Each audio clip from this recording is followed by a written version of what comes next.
जय हिंद विद्यार्थी, आप सब कैसे हैं। उम्मीद करते हैं आप स्वस्थ होंगे और अपने जीवन में मस्त होंगे। हम लोग हेलो एल्केन और हेलो एरीन का डेली वीडियो लेके आ रहे हैं। अगर जो भी विद्यार्थी हमारे साथ नए जुड़ते हैं उनसे खास रिक्वेस्ट है कि जितना भी हेलो एल्केन और हेलो एरीन का हमने वीडियो बनाया आप शुरू से देखते आए, तब ज़्यादा आपको बेनिफिट होने वाला है एग्ज़ाम के लिए। और मेरा इस बार का यही मकसद है कि केमिस्ट्री में विद्यार्थी से कुछ क्वेश्चन नहीं बन पाता है, क्योंकि केमिस्ट्री में विद्यार्थी सिलेबस पढ़ता है और केमिस्ट्री एक ऐसा सब्जेक्ट है, अगर आप सिलेबस पढ़ते हैं तो कभी भी आप फुल में फुल मार्क्स नहीं ला सकते हैं।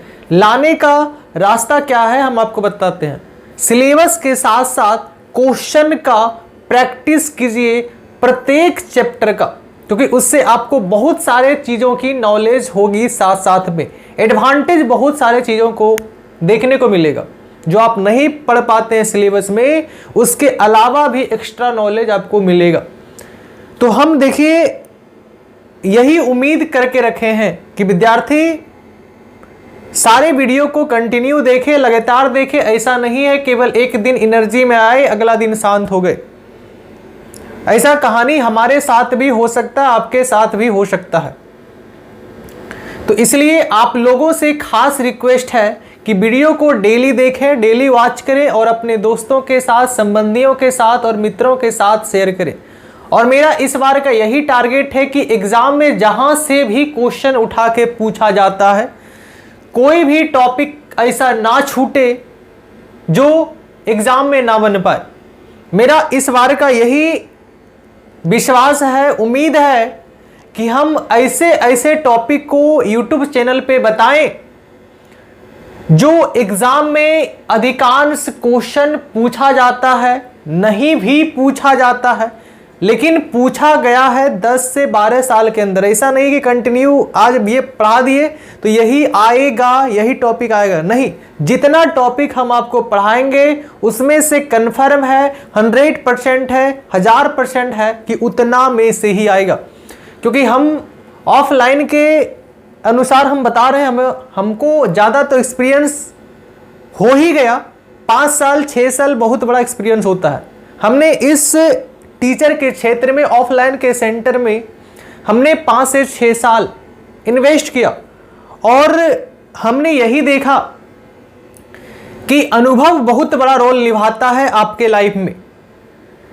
हम अपने अनुभव के साथ आपको बता रहे हैं कि हम जितना पढ़ा देते हैं उससे बाहर सिलेबस, उससे बाहर एग्जाम में नहीं पूछता है।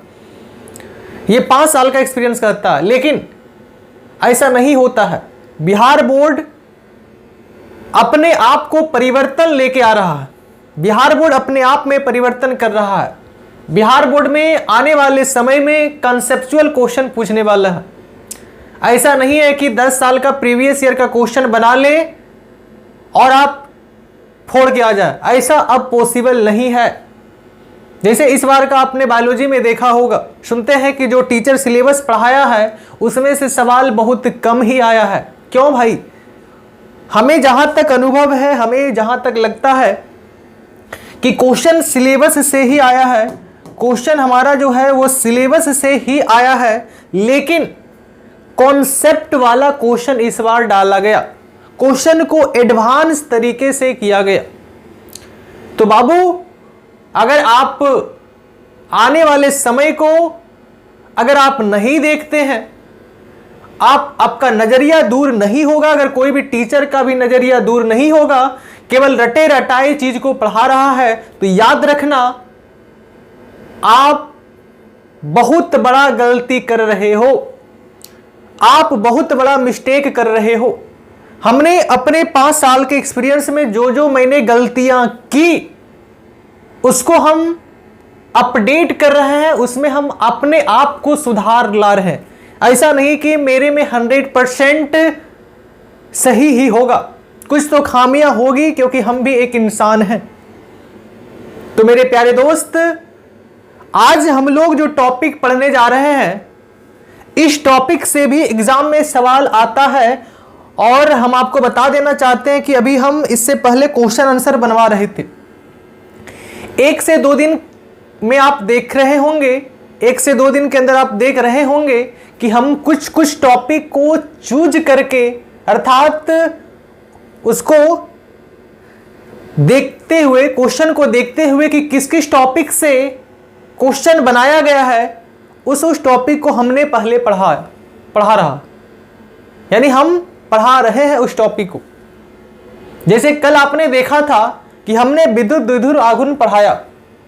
उसके बाद देखिए आज हम लोग जो टॉपिक ले रहे हैं वो समावयवी ले रहे हैं, जो कि एग्जाम के पॉइंट ऑफ व्यू से ये भी टॉपिक बहुत महत्वपूर्ण होता है। सवाल यहां से भी आता है, तो हम ऐसे टॉपिक को भी लेके चलने वाले हैं जो आप सिलेबस के बाहर है। जैसे आपने देखा द्विध्रुव आघूर्ण, ये 11th में ही बहुत अच्छे से पढ़ना होता है। कोई बात नहीं, हम उस चीज को भी पूरा करेंगे जो आपने 11th में नहीं पढ़ पाया। आप हमारे साथ बने रहिए, हमारे चैनल को ढेर सारा प्यार दें ताकि जल्द से जल्द इस चैनल का मोनेटाइजेशन ऑन हो, जल्द से जल्द 1000 सब्सक्राइबर हो। आपकी अगर आशीर्वाद हो तो आप 1 महीना में क्या 10 दिन में ही पूरा सकते हैं। लेकिन हमने क्या देखा, इस अंतराल में हमने देखा, अभी ज़्यादा दिन से इस चैनल पे वीडियो नहीं बना रहा हूं, लगातार 1 महीना से ऊपर होने वाला है, हाँ 1.5 महीना के आसपास होने वाला है, 2 महीना पूरने वाला आगे जाके।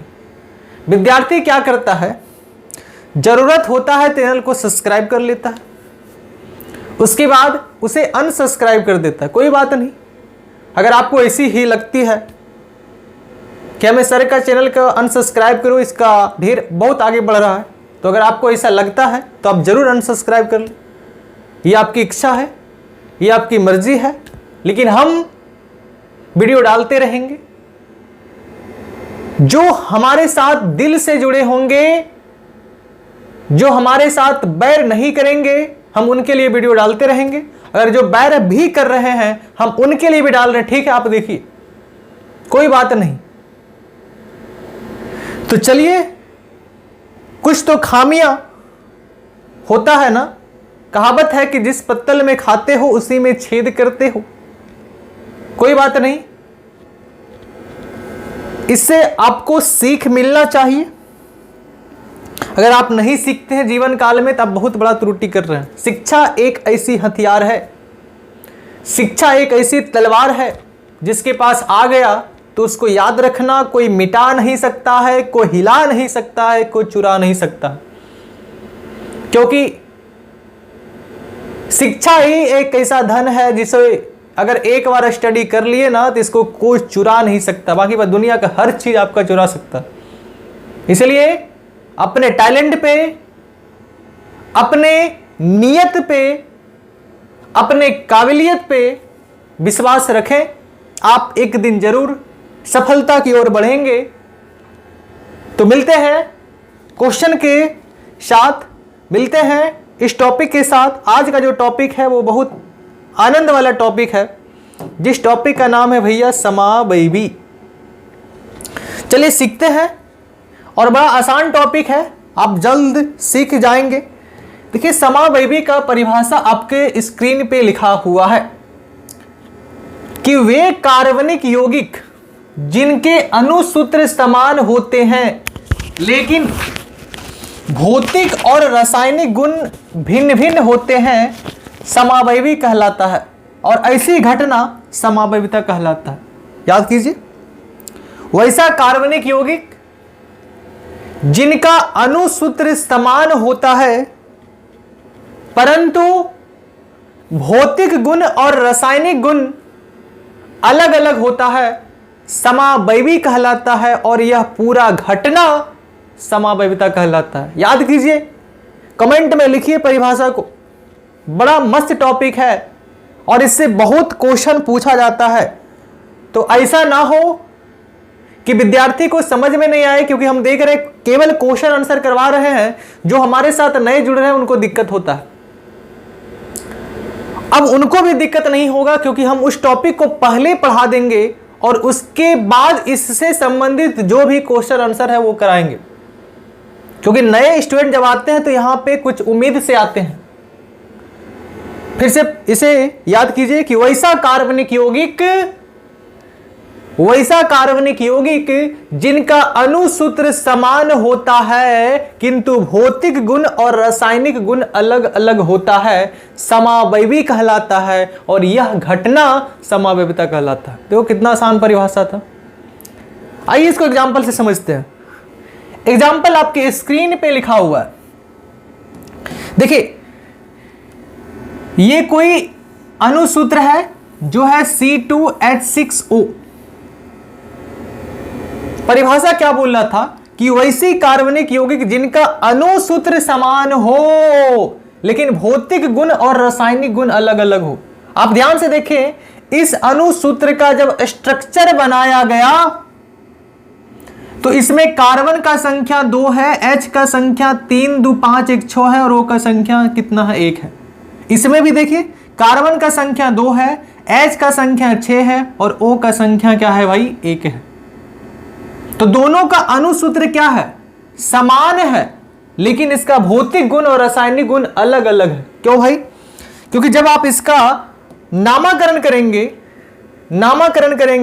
तो इसका नामकरण क्या हो जाएगा, 1 कार्बन 2 कार्बन, 2 कार्बन को क्या पढ़ते हैं, एथ, और सिंगल बॉन्ड के लिए एन, और OH के लिए क्या लगाते हैं, ऑल। तो इसका नाम हो जाएगा एथेनॉल।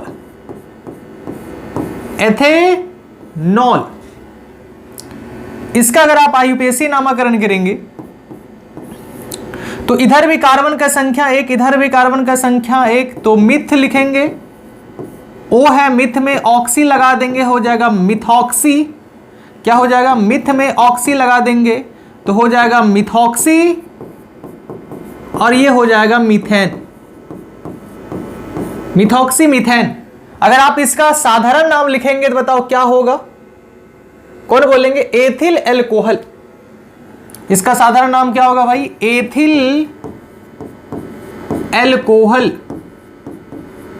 एथिल एल्कोहल ये साधारण नाम हुआ, और ये IUPAC नाम हुआ। इसका अगर साधारण नाम लिखेंगे तो मेथिल मेथिल 2 डाइमेथिल, और O को आप क्या पढ़ते हैं भाई, ईथर। अब समझिए ध्यान से, आपको देखो कितना अच्छा समझ में आ जाएगा। परिभाषा क्या कहता है समावयवी का, कि वैसा कार्बनिक यौगिक जिनका अणुसूत्र समान होता है परंतु भौतिक गुण और रासायनिक गुण अलग अलग होता है, क्या कहलाएगा भाई, समावयवी, और यह घटना समावयविता कहलाता है। ध्यान से देखिए, दोनों का अणुसूत्र क्या है, समान है, लेकिन यह है एथेनॉल, जिसको आप शराब बोलते हैं। अगर आप शराब भैया पिएगा तो नशा आएगा, धड़ाक सा गिर जाइएगा, समझ में आ रहा है ना। लेकिन ये क्या है भाई, इथर का मतलब थेथर। जहां पे आप इथर डालेंगे वो भाग आपका पूरा थेथर हो जाएगा, वो अर्थात वो हिस्सा काम नहीं करेगा। तो क्या भाई, दोनों का अणुसूत्र समान है ना, लेकिन इसका गुण अलग अलग है। ये दारू के समान है और ये ईथर बोले तो थेथर के समान है, दोनों का गुण तो अलग अलग हो रहा है ना। तो यही तो समावयवी है, और इस पूरे घटना का नाम दिया गया समावयविता। आप लोग को समझ में आ रहा है? उम्मीद करते हैं आपको आ ही रहा होगा। अगर नहीं आ रहा है तो कमेंट में ना लिखें, आ रहा है तो कमेंट में हां लिखें। चलिए अब देखते हैं और एक एग्जांपल। C4H10 के भी 2 समावयवी होंगे। देखिए इसमें देखो 1 carbon 2 carbon 3 carbon 4 carbon, 4 carbon है ना, और H का संख्या 3 2 5 2 7 3 10, C4H10 होगा, हो गया ना। इसमें भी देखिए 1 कार्बन 2 कार्बन 3 कार्बन 4 कार्बन, और H का संख्या 10 3 3 6 3 9 1 10, हो गया ना। दोनों का अणुसूत्र क्या है, समान है, लेकिन भौतिक गुण और रासायनिक गुण इसका क्या होगा, अलग अलग। क्यों भाई? क्योंकि ये क्या है, 1 2 3 4 कार्बन है, तो क्या लिखेंगे, ब्यूट, और ब्यूट में N जोड़ेंगे तो इसका नाम क्या हो जाएगा, ये हमारा ब्यूटेन है। इसको देखिए अगर आप गिनती कीजिएगा, नामकरण आपको पता होगा, अगर आप गिनती कीजिएगा 1 नंबर 2 नंबर 3 नंबर पर, CH3 कितना नंबर पे आ रहा है? 2 नंबर पे, तो इसका नाम होगा 2 मेथिल। और टोटल कार्बन का संख्या इस लंबी श्रृंखला में 3 है, तो 2 मेथिल इसका नाम हो जाएगा प्रोपेन। आप ये बताओ, एक है हमारा ब्यूटेन और एक है हमारा प्रोपेन, तो दोनों का अलग अलग गुण होगा, कन्फर्म है, क्योंकि ये ब्यूटेन है, ये प्रोपेन है, लेकिन दोनों का अणुसूत्र समान है, लेकिन इसका भौतिक गुण रासायनिक गुण अलग अलग होगा। कितना आसान है। एक और एग्जांपल लिखे ध्यान से, एक और एग्जांपल देखें।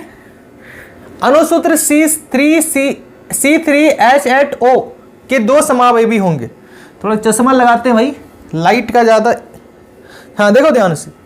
अणुसूत्र C3H8O के 2 समावयवी होंगे। देखिए, 1 कार्बन 2 कार्बन 3 कार्बन, 3 कार्बन है, H का संख्या 3 2 5 2 7 1 8 है, O का संख्या 1 है। इसमें भी देखिए 1 carbon 2 carbon 3 carbon, 3 carbon, H का संख्या 3 3 6 7 1 8 है, O का संख्या क्या 1 है। बताइए दोनों का अणुसूत्र क्या है? समान है, लेकिन इसका भौतिक गुण और रासायनिक गुण क्या होगा? अलग अलग। क्यों होगा भाई? देखिए इसका नाम अगर आप गिनती कीजिएगा तो ये कितना नंबर पे आ रहा है भाई? क्रियाशील मूलक नंबर 1 नंबर पे आ रहा है। तो बताइए 3 कार्बन को क्या लिखते हैं? प्रोप में सिंगल बॉन्ड N जोड़ेंगे प्रोपेन, और प्रोपेन में ऑल जोड़ेंगे क्या हो जाएगा? प्रोपेनॉल। ये हमारा प्रोपेनॉल है। इसका नामकरण कीजिए। इसका जब नामकरण कीजिएगा तो 1 नंबर ये हमारा आता है 1 नंबर, ये हमारा आता है 2 नंबर, ये हमारा आता है 3 नंबर। तो बताइए कितना कार्बन? 3 के लिए लिखेंगे प्रोप, सिंगल बॉन्ड के लिए N, तो इसका नाम होगा प्रोपेन 2 ऑल। देखिए दोनों अलग अलग पदार्थ हैं। यहां पे OH 1 नंबर पे, यहां पे OH 2 नंबर पे है। इसका भौतिक गुण रासायनिक गुण अलग अलग होगा, लेकिन दोनों का अणुसूत्र क्या है? समान है। सिंपल है भाई। अब चलिए आगे बढ़ते हैं। अब देखेंगे समावयवता का प्रकार। ध्यानपूर्वक देखेंगे। अगर आप लिखना चाहते हैं तो इसे स्क्रीनशॉट लें फटाफट। समावयवता देखो 2 प्रकार का होता है। अगर नहीं दिख रहा है तो इसको छोटा थोड़ा करते हैं। समावयवता कितना प्रकार का होता है भाई? 2 प्रकार का। ध्यानपूर्वक देखेंगे। संरचनात्मक समावयवता और दूसरा हमारा है त्रिबिंब समावयवता। समावयवता कितना प्रकार का? 2 प्रकार का। एक संरचनात्मक समावयवता, दूसरा त्रिबिंब समावयवता। फिर संरचनात्मक समावयवता को 3 भाग में बांटा गया: श्रृंखला समावयवता, स्थान समावयवता, क्रियाशील समावयवता। त्रिबिंब समावयवता को 2 भाग में बांटा गया: ज्यामितीय समावयवता, प्रकाशिक समावयवता। ज्यामितीय समावयवता, प्रकाशिक समावयवता। ध्यानपूर्वक देखें। समावयवता 2 प्रकार का: संरचनात्मक समावयवता, त्रिबिंब समावयवता। संरचनात्मक 3 प्रकार का: श्रृंखला, स्थान, क्रियाशील। त्रिबिंब 2 प्रकार का: ज्यामिति और प्रकाशिक। याद हो गया? अब चलिए सबको बारी बारी से पढ़ना। पहले श्रृंखला, फिर स्थान, फिर क्रियाशील। इन तीनों का संरचना अलग अलग होगा, लेकिन अणुसूत्र क्या होगा? समान होगा। ध्यानपूर्वक चलिए पढ़ते हैं। सबसे पहले संरचनात्मक समावयवता में पहला जो है वो है श्रृंखला समावयवता। श्रृंखला, कार्बन की श्रृंखला में भिन्नता होगी, लेकिन अणुसूत्र समान होगा। यही तो श्रृंखला समावयवता कहलाता है। कार्बन श्रृंखला में भिन्नता होगी, वैसा कार्बनिक यौगिक जिसका कार्बन की श्रृंखला में भिन्नता होगी, अलग अलग होगी, लेकिन अणुसूत्र क्या होगा? समान। पढ़िए ध्यान से परिभाषा। कार्बन की श्रृंखला में भिन्नता के कारण उत्पन्न होने वाला समावयवता को श्रृंखला समावयवता कहते हैं। देखिए अणुसूत्र C4H10 के कितना श्रृंखला समावयवी होगी? 2। देखिए दोनों का अणुसूत्र क्या है भाई? दोनों का अणुसूत्र समान होगा, लेकिन दोनों का कार्बन की श्रृंखला में अलग अलग होगा। बताइए, ये कार्बन की लंबी श्रृंखला, इस कार्बन की लंबी श्रृंखला में टोटल 4 कार्बन, और ये कार्बन की लंबी श्रृंखला में बताओ कितना कार्बन भाई? 3 कार्बन। इस कार्बन की लंबी श्रृंखला में कितना कार्बन भाई? 4 कार्बन। और इस कार्बन की लंबी श्रृंखला में भाई कितना कार्बन? तो बताओ, कार्बन की श्रृंखला में भिन्नता है ना, लेकिन अणुसूत्र इसका क्या होगा? समान होगा। तो यह समावयविता, श्रृंखला समावयविता कहलाता है। देखिए दोनों का क्या है? कार्बन का संख्या अनुसूत्र देखो क्या C4H10, इसका भी होगा C4H10। 1 2 3 4, 4 है, H का संख्या 3 2 5 2 7 3 10 हो गया। इसका भी देखिए 1 carbon 2 carbon 3 carbon 4 carbon, H का संख्या 3 3 6 3 9 1 10। समझ में आ रहा है ना। कार्बन की श्रृंखला में भिन्नता है लेकिन अनुसूत्र इसका क्या है, समान। तो इसे समावयवता क्या कहलाता है, श्रृंखला समावयवता। चलिए इसका नाम बताइए, 1 2 3 4, इसका नाम होगा भाई ब्यूटेन। इसका नाम क्या होगा भाई, गिनती कीजिए, 1 नंबर 2 नंबर 3 नंबर। मेथिल कितना पे आ रहा है, 2 पे, तो इसका नाम हो जाएगा 2 मेथिल प्रोपेन। 2 मेथिल प्रोपेन, कितना आसान है देखिए तो, 2 मेथिल प्रोपेन। समझ में आ रहा है ना। चलिए आगे ध्यान देते हैं। दूसरा जो है उस समावयवता का नाम है स्थान समावयवता। चलिए इसका परिभाषा पढ़िए, ये भी काफी आसान है। क्या बोल रहा है, क्रियाशील समूह के स्थान में भिन्नता के कारण इस बार क्या होगा, स्थान समावयवता में अनुसूत्र दोनों का समान होगा। अनुसूत्र समान होगा लेकिन क्रियाशील समूह का स्थान अलग अलग होगा, तो यह समावयवता क्या कहलाएगा भाई, स्थान समावयवता। देखो ध्यान से, क्रियाशील समूह के स्थान में भिन्नता के कारण उत्पन्न होने वाले समावयवता को स्थान समावयवता कहते। कितना आसान है, ध्यान से देखिए। इन दोनों का अनुसूत्र समान होगा। देखिए 1 कार्बन 2 कार्बन 3 कार्बन, H का संख्या 3 2 5 2 7 1 8 हो गया। O का संख्या 1, इसमें देखिए 1 कार्बन 2 कार्बन 3 कार्बन है ना, H का संख्या 3 3 6 2 8 और O का संख्या 1। देखिए दोनों का अनुसूत्र क्या है, समान है। लेकिन अगर आप इसको ध्यान से देखेंगे तो ये क्रियाशील मूलक इसमें क्या है, OH।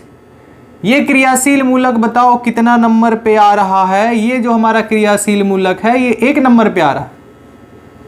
इसमें ध्यान से देखिए, यहां पे जो क्रियाशील मूलक है ये कितना नंबर पे आ रहा है भाई, 2 नंबर पे। तो आप ये बताइए दोनों का अनुसूत्र क्या है, समान, लेकिन क्रियाशील समूह का स्थान क्या है, अलग अलग। ये 1 नंबर पे आ रहा है और ये 2 नंबर पे, तो यह समावयवता क्या कहलाएगा भाई, स्थान समावयवता। चलिए इसका नाम बताइए। इसका नाम हो जाएगा 1 2 3 कार्बन, तो प्रोप में एन जोड़ेंगे प्रोपेन, तो इसका नाम हो जाएगा प्रोपेनॉल। क्या नाम होगा भाई, प्रोपेनॉल। इसका नाम बताइए क्या नाम हो जाएगा, 1 2 3 कार्बन का नाम होगा प्रोप, में एन जोड़ेंगे प्रोपेन, प्रोपेन में ऑल हमारा कितना नंबर पे है, 2 नंबर पे, प्रोपेन टू ऑल।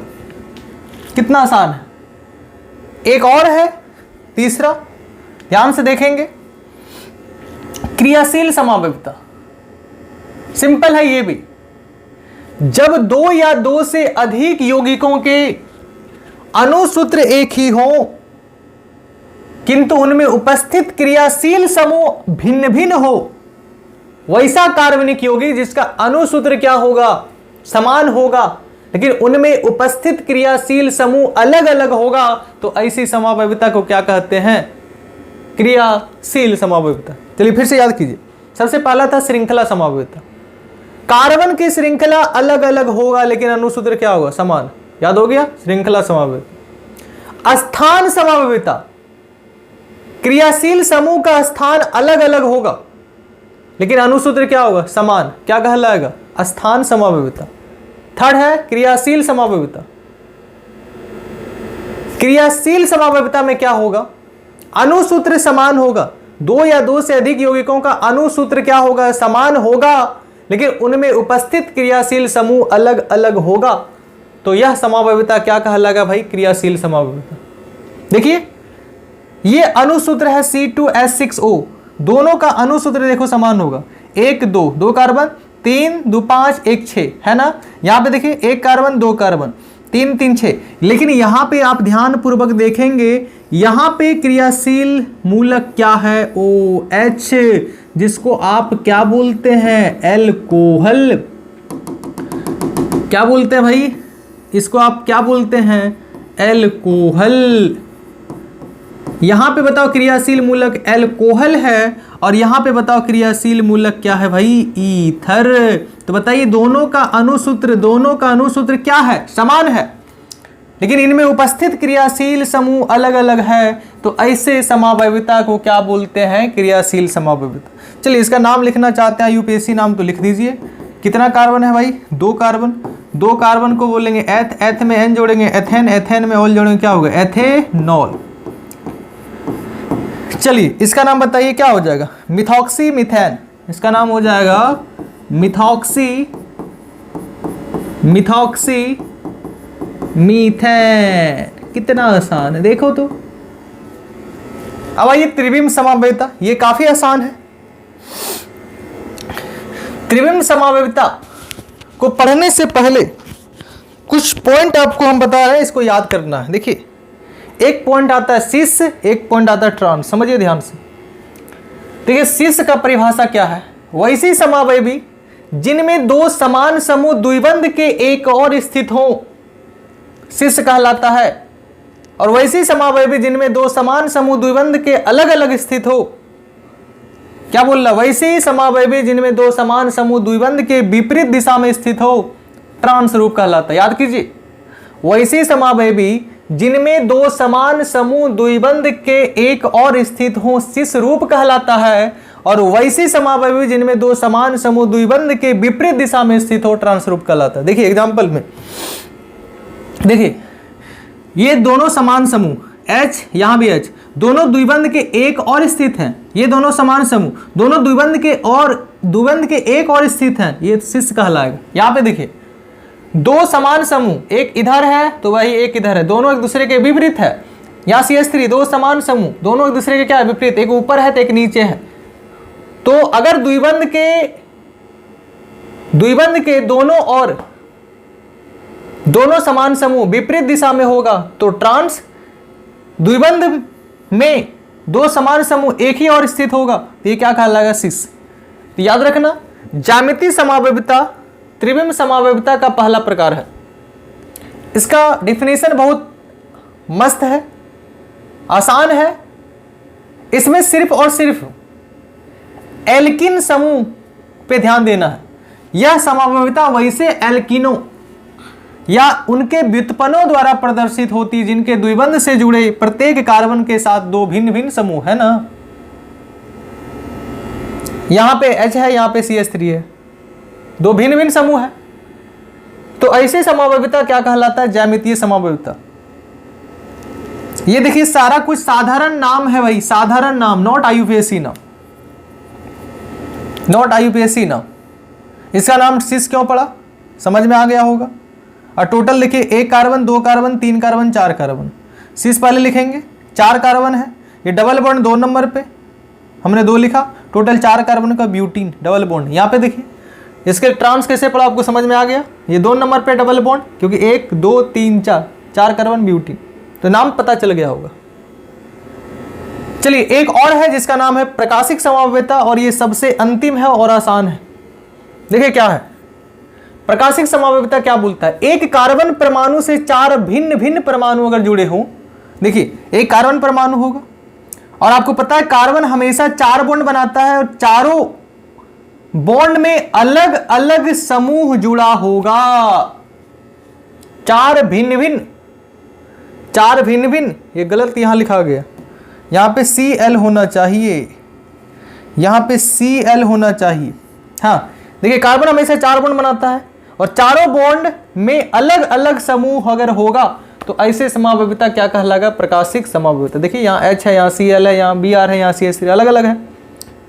और जब यहाँ पे आप मिरर रखिएगा, मिरर बोले तो दर्पण, ये हमारा दर्पण है, तो आपको पता है ये वाला साइड इधर चला आया, ये जस्ट का जस्ट रहा, ये वाला साइड इधर चला आया, देखो ये साइड इधर चला आया और ये साइड इधर चला गया। क्यों? क्योंकि ये दर्पण है। याद रखिएगा प्रकाशिक समावयविता का दर्पण प्रतिबिंब बनता है। कितना आसान है। एक कार्बन परमाणु से अगर 4 भिन्न भिन्न अलग परमाणु अगर जुड़ा होगा तो यह समावयविता क्या कहलाएगा भाई? प्रकाशिक समावयविता। सबसे आसान था। कैसा लगा? कितना आसान है समावयवी, कैसा लगा? अगर अच्छा लगा तो कमेंट में जरूर लिखें कि हमको अच्छा लगा सर, समझ में आया सर। इसी तरह का टॉपिक जो एग्जाम में पूछा जाता है हम बताते रहेंगे। वीडियो को आप डेली देखते रहिए। मिलते हैं नेक्स्ट वीडियो में। जय हिंद, नमस्कार।